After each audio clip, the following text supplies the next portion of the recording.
This is Crappy to Happy, and I am your host, Cass Dunn. I'm a clinical and coaching psychologist and mindfulness meditation teacher, and of course, author of the Crappy to Happy books. In this show, I bring you conversations with interesting, inspiring, intelligent people who are experts in their field and who have something of value to share that will help you feel less crappy and more happy.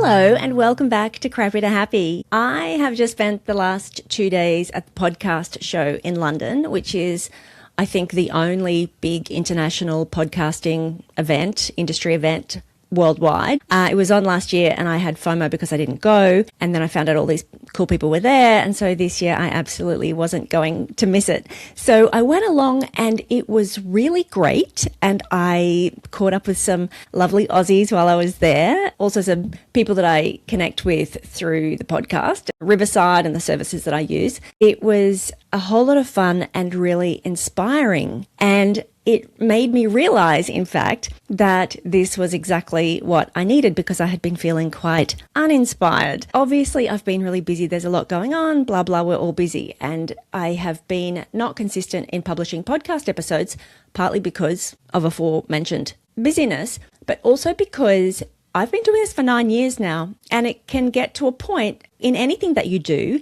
that you start feeling like, oh, it's all been done before. Like, what else is there for me to say? And people don't want to just keep hearing about my life updates, nor do I necessarily want for things to get too heavy all the time. And there's a lot of heavy stuff going on in the world. And as a psychologist, I sometimes feel a little bit of an obligation to help with that, give you some tools. And sometimes I just don't have it in me because I'm also struggling with all of the stuff that is going on in the world and making things difficult.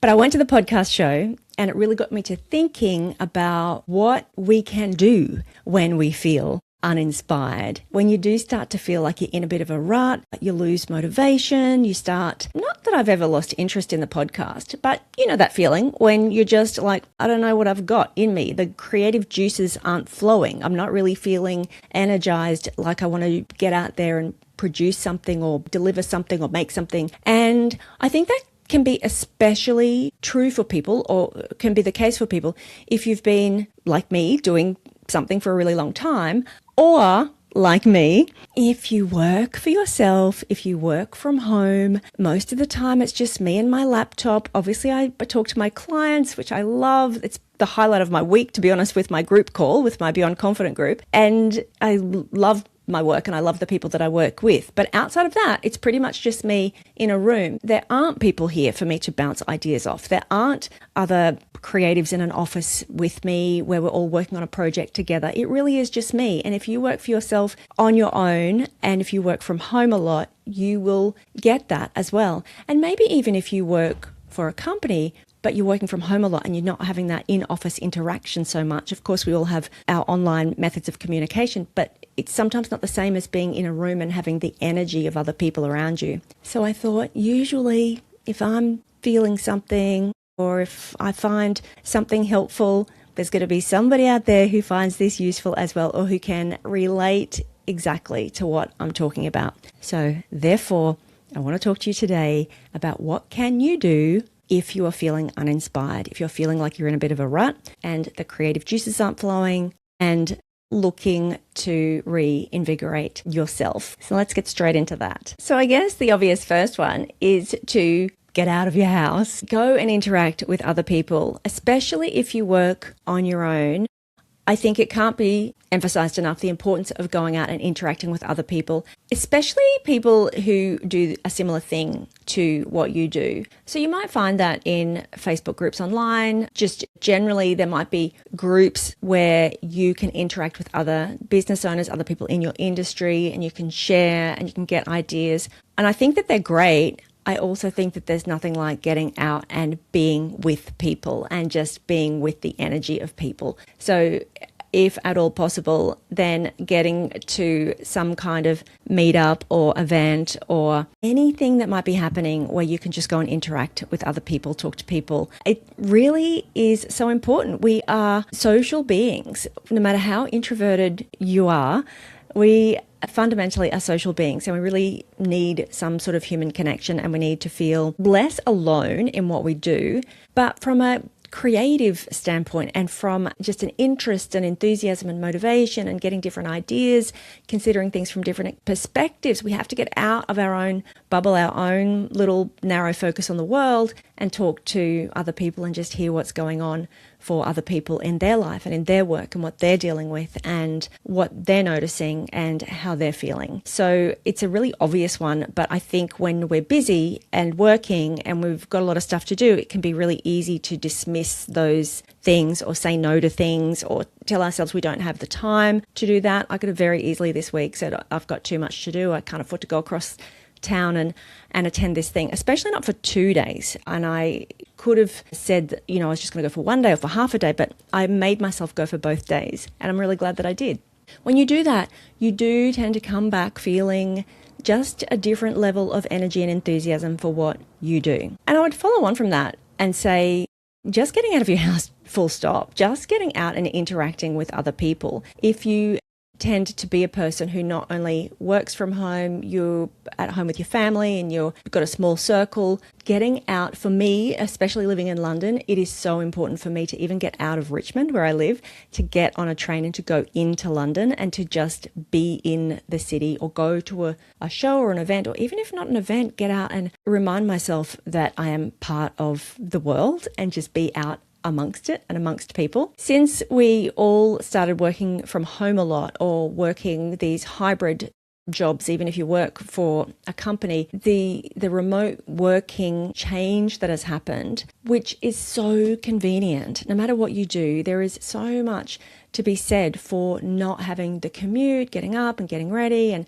it's more efficient, it's more productive, we know that, but it can also really create these insular kind of lives where we start to feel like we just don't have the interest or the energy or the enthusiasm to go out and be with people. Now, I will say that for some people, it's interesting. I started doing this recording and I walked my dogs and I opened TikTok and I saw somebody saying that she's autistic, and for her going out or pushing herself or doing things, etc., like that actually really stresses her out and it makes things worse. And so obviously you need to take this and adapt it for yourself and your own circumstances. But most of the time, when we start feeling less interested in going out, less motivated, less inspired, then often that is the time to really push ourselves to say yes to an invitation or make an invitation, extend an invitation, or just get out and go and spend a couple of hours away from your desk, out of your house. If you can connect with some other people, great, but we just have to mix things up and get out and about, find a way and get out of our own little bubble. For some people, it might even just be going and working from a coffee shop. And I know that that's maybe been overdone, but again, sometimes it's just too convenient to open up our laptop where we normally work at home in our house. But getting out to a coffee shop, a park, going down to the river, getting into a different space, if you have a local co-working space or something like that, like all of those things can just shift your perspective. When you change your environment, you change your perspective. You activate different processes, even in your biochemistry and in your brain. You literally kind of open your mind. So you don't have to be going out and having these big social events, interacting with lots of people or throwing a party or going to a party or anything like that if that is not really for you. But just being out in the world makes a huge difference. I think there is really something to be said also for reading books and listening to podcasts or listening to audiobooks or just feeding your mind with interesting stuff, interesting information, different perspectives, inspiring stories, whatever you're into. But when you consume other people's ideas and content and perspectives and information, it helps you to think about your perspective in relation to that. It helps you to think about things in a new and different way, or to consider how you might be able to apply that, or it just can sometimes just force you to take a stand on something.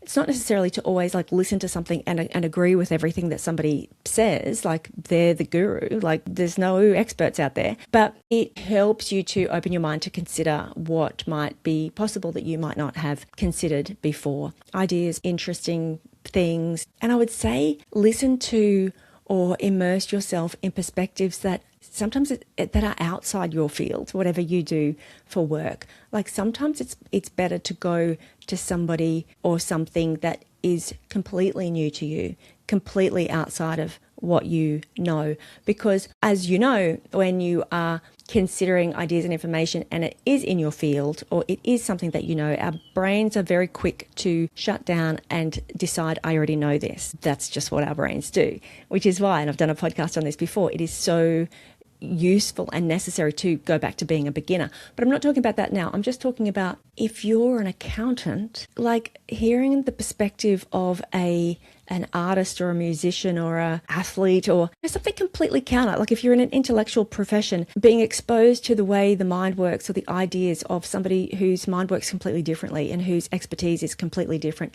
can just open up something up in your mind, in your brain, part of your brain or your thinking that doesn't get accessed very much in the way that you work every day and the stuff that you're doing and thinking about every day. So it could be really useful to have that, different perspective. And similarly, if you're a really creative person, then being exposed to ideas that are more like maybe linear and logical and thinking about how you can apply that to what you do as well. Some of the suggestions that I have here are going to be like the really boring ones, things like, are you getting enough exercise? Are you moving your body? And if you're not, because again, you're in a bit of a rut and you've got a lot to do and you're just at your computer all day, then getting out, moving your body, getting your blood flowing, getting your energy and your endorphins circulating makes such a difference. And if you are a person who exercises regularly, maybe you need to mix that up. Maybe you need to do something different. If you are going to Pilates twice a week, then maybe you need to go to a boxing class. And that's a bit me at the moment. Like I joined this new gym and it has reformer Pilates and I've been doing a lot of reformer Pilates. But it's get to the point where that was like such a novel thing initially because I could go as many times as I want and just making myself get away from my desk and going to do Pilates was big because I was spending so much time sitting at my desk. But it has got to the point where it's like, okay, that's enough. I need to go and do something else. I need to go to a different class. I need to get into the gym. I need to start doing something different, mixing things up. In the same way that our body needs to be challenged in different ways and our muscles need to be worked in different ways to be as fully strong and flexible and agile and etc. that they need to be, so do our brains. So it's always about mixing things up, trying things new, exposing yourself to something different. Just doing something different, going somewhere new. There's research that novel experiences improve mood. And like I said, they start waking up your brain to different ideas and perspectives. When you go into the same room every single day, you stop seeing what's in that room. Your brain's very good at working out pretty quickly what is unchanged, what the standard is, and then just kind of filing it so that it doesn't have to register that anymore. That's why if you stick a note on the fridge that reminds you to do something every day at 5 o'clock, for the first couple of days that might be really useful, but after a week or so, you stop seeing that note. It stops working because your brain stops seeing it. You stop registering that. In the same way, when you go into a new location, you go to a different place, you look at a different menu, you're amongst different people, your brain is like, I haven't been here before, I can't file all this, this is new. And so it's instantly, automatically opening up and paying attention to what is around you. Now, as long as you are open to that and intentional about that so that you're not going into a new place with your earbuds jammed in and with your eyes down so that you're not looking around you and not looking at the world, if you are being intentional about exposing yourself to different people and places and things, then that is going to be really helpful. When I went to this podcast show for the last couple of days, obviously I had to get on the train to get there. And when I got on the train, for most of the people on that trip, this was their fairly regular daily commute. So for me, I'm not usually on the train at 8:30 in the morning or 9 a.m. when all the commuters are on the train. So for me, it was quite new and different. And so I was looking around, I was seeing what was going on. I know London, I know that train journey, but it's not my normal routine. Whereas everybody else in that train carriage, AirPods jammed in their ears, eyes down, not engaging, not interacting, just getting through that train trip. And no shade, like I'd be the same if it was my regular trip. But that's what I mean. It's when you do something different and it's a little novel that you wake up your senses a little bit, you wake up your brain a little bit. And then, of course, the event was in a completely different part of London, which is not where I live, and I haven't actually spent a lot of time there. So even getting out of the train station, walking to the venue, I was in a whole different area and noticing what shops they have over there, what the scenery is like, what kind of people are hanging out there. And again, it just reminds you that there is a whole world out there. And even if you don't consider that consciously, it is waking up little synapses in your brain and, increasing the production of hormones and chemicals in your body that are all associated with well-being and positive mood, and more likely to help you to tap into some creative inspiration. Closer to home, things like changing up the layout of your room, changing up your furniture, spring cleaning, tidying, something new and different, artwork on the wall, things like that. Again, just reinvigorating your space, considering your environment. If you're in a very cluttered, busy environment and you're too busy or too unmotivated to do anything about it, then allocating a little bit of time to get in and do that and to clean up and refresh your space can have a really positive impact on your mood. We obviously have just bought the house that we've been renting, and we now have loads of ideas for what we would like to do with the house, some renovation plans, and sometimes it can feel like there is so much to do. Obviously, like it's all expensive, we can't do it all, but just the thinking about it, considering what I might like to do and how I might like a room to work has helped me to think about, well, even if I didn't go and do a major renovation, how might I change up what I've got? How might I change up this room to make it more functional for me, to make it more comfortable for me, to make it more aesthetically pleasing, just a nicer space to be in. Your environment has such an impact on your mood and your energy levels. So if you've been thinking, I need to declutter, I need to rearrange, I need to have a clean out or get some new cushions for the sofa or do something different with my desk, then maybe this is your sign to allocate some time to do that. Even putting some fresh flowers on your desk. And if you haven't got space on your desk, well, then that's another sign to clean it up a little bit. The other thing that I typically do in the morning now when I come to work is I've got a little Buddha candle holder. I will light my Buddha candle, and I will usually light a scented candle as well. And the scent of the candle just changes my mood. It makes me feel like I'm in a little bit of a spa environment. And what I will do if I'm not seeing clients is I will play deep focus music, is what it's called. It's a playlist on Spotify. Not that I'm here to plug Spotify, but it's called deep focus music, but it's really just like a kind of chill background kind of music. And again, it just creates a kind of an ambience in the space. When I've got the candle going and the music going, even if I'm sitting at my desk and working, it feels completely different than if I'm just sitting in silence and just tapping away at my laptop on my own. For you, it might be listening to an audiobook. If you can manage that at the same time as you're working, it might be listening to a podcast or listening to some sort of different music, some upbeat music. For me, I just need the low level chill music that can sort of fade into the background that isn't too distracting for me, but it does make a difference. It really does. And I mentioned before about reading and listening to podcasts and audiobooks, and I think that there is really something to be said for continuing to be learning and interested, learning new ideas, new theories, whatever your field is, whatever industry you work in, exposing yourself to what's new, what's happening, what are people thinking about, what are people talking about, and trying really hard to resist that temptation to immediately go into, I know it all already, which just shuts down creativity. It shuts down engagement and interest and motivation. You don't want that. Being open to new ideas and allowing yourself to be curious is probably a good rule of thumb. Always allowing yourself to be curious first. Curious, not judgmental, as Ted Lasso would say. Speaking of which, Ted is coming back for a season 4 very soon. I should be doing some podcasts about that. Obviously, getting away, having a break, going on a holiday is an amazing idea, amazing solution. We all know that if you've been really slogging it out and you're really working hard, feeling like you're in a rut, you're uninspired, then taking a break, getting a complete change in perspective, going into a completely different environment is always a winner. It always reinvigorates you. It gives you the break that you need. It gives you the mental space that you need. If you go to somewhere that's really different, if you go overseas, for example. But even if you can't do that, like how can you do a mini version of that? Can you just have a weekend away or a day trip? Can you book a little holiday? Can you go and take a cooking class, a Thai cooking class, a Vietnamese cooking class? I mean, I really think the key is to give yourself a complete change of scenery, even if it's only for a day. I was only out of the office for 2 days for the podcast show, and I was still in my city. I was just at an event, not in my house, and it made such a huge difference. Even from the first day when I came home, I was like, oh my God, I needed that. I just needed to get out and be amongst people who do what I do, who know what I do, who understand it, who are talking the same language as me. It really, really made a huge